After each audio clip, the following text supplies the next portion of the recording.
Hello students, देखो question number है 23।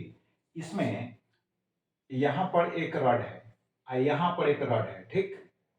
दोनों का पॉइंट ऑफ सस्पेंशन जो है अलग अलग है। दोनों के बीच का डिस्टेंस 5 सेंटीमीटर है। क्लियर। अब दोनों के फ्री छोर से टू पीथ बॉल्स को सस्पेंड किया गया है। आप समझो, जब दोनों को रब किया जाएगा, मतलब आफ्टर रबिंग जो होगा, दोनों अपोजिटली जो है ना, चार्ज हो जाएंगे। और जब दोनों अपोजिटली चार्ज होंगे तो उस केस में एक पर जितना पॉजिटिव चार्ज इंड्यूस्ड होगा, उतना ही दूसरे पर निगेटिव चार्ज इंड्यूस होगा। क्लियर। तो यहां पर जो हम चार्ज लिखे हैं प्लस क्यू और यहां पर चार्ज लिखे हैं minus Q, according to the question. अब देखो, अब जेम ही ये चार्ज हो जाएंगे तो फिर एक दूसरे के क्लोज आएंगे। क्लियर। क्योंकि एक पर प्लस चार्ज है और दूसरे पर माइनस चार्ज है, तो दोनों के बीच में फोर्स ऑफ अट्रैक्शन वर्क करेगा, तो दोनों को करीब लाएगा।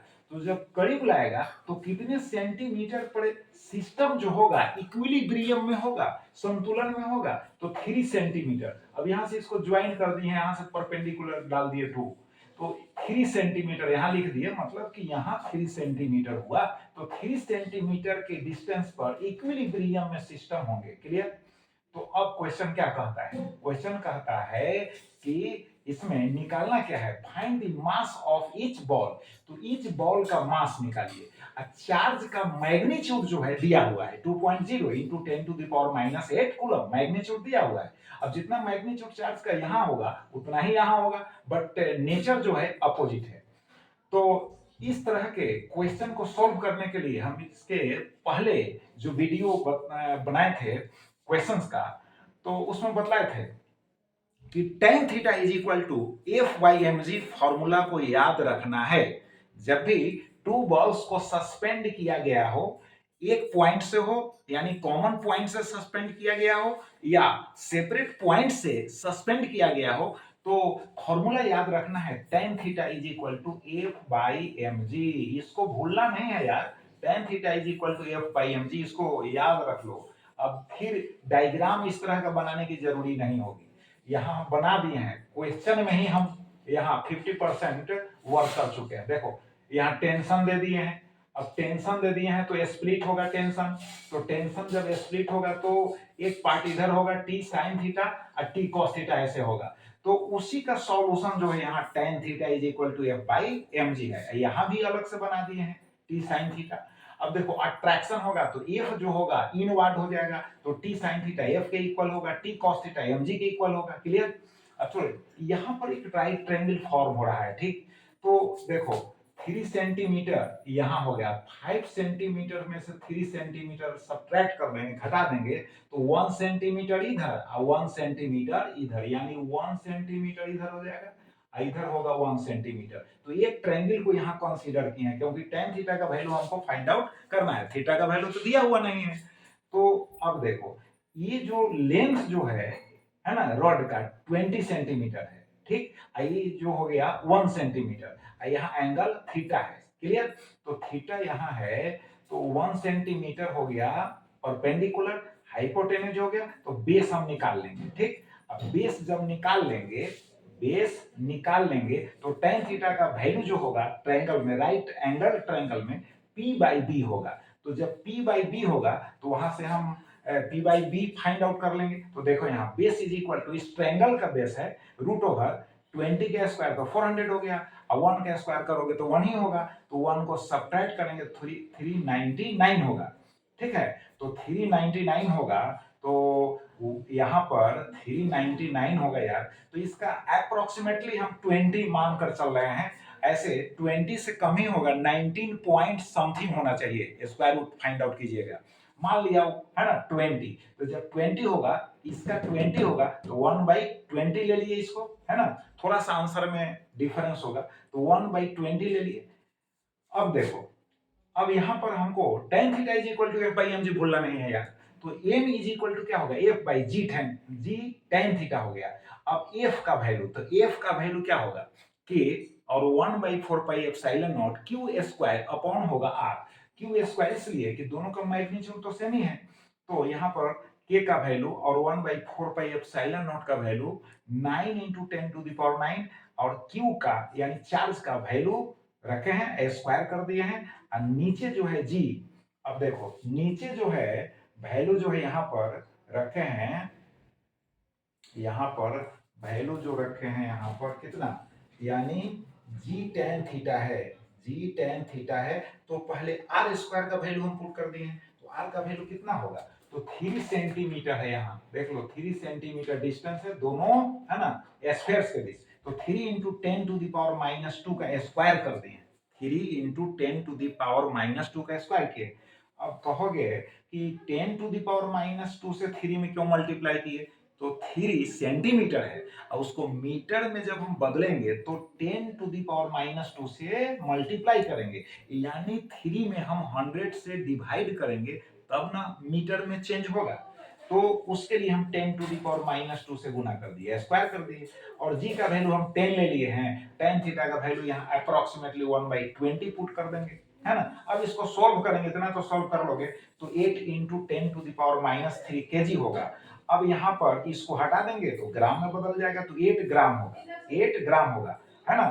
तो आंसर में थोड़ा सा डिफरेंस है, 8.2 आंसर में दिए हुए हैं, तो थोड़ा सा डिफरेंस इसलिए होगा कि यहाँ पर हम अप्रोक्सीमेटली वैल्यू लिए हैं और जी का वैल्यू हम 10 ले लिए, इसलिए।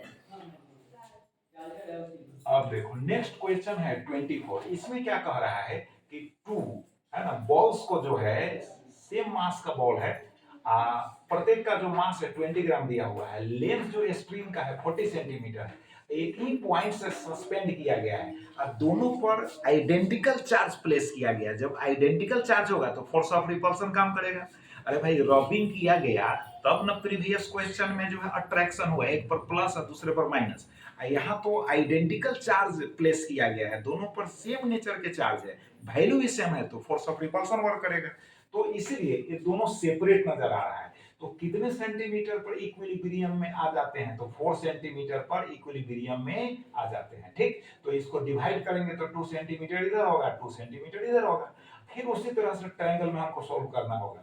तो यहाँ पर एंगल यहाँ है थीटा, ठीक है, तो इसके सामने का साइड हो जाएगा यह पी हो गया, और बी हमको निकालना है, तभी ना tan theta is equal to p/b होगा। तो फिर यहाँ पर देखो, यहाँ पर बेस निकाले हैं इस ट्रायंगल में, तो √40 का स्क्वायर, चूंकि लेंथ दिया हुआ है ये, है ना, 40 का स्क्वायर माइनस होगा किसका, 2 का स्क्वायर, तो इस तरह से आ जाएगा 1596। अब 1596 का, है ना, डेसिमल में ही आएगा, स्क्वायर रूट लोगे, ऐसे 1600 होता तो यहाँ कितना होता, 40 होता, बट 39 पॉइंट समथिंग होगा, 39 पॉइंट समथिंग होगा, इसका स्क्वायर रूट निकाल लोगे।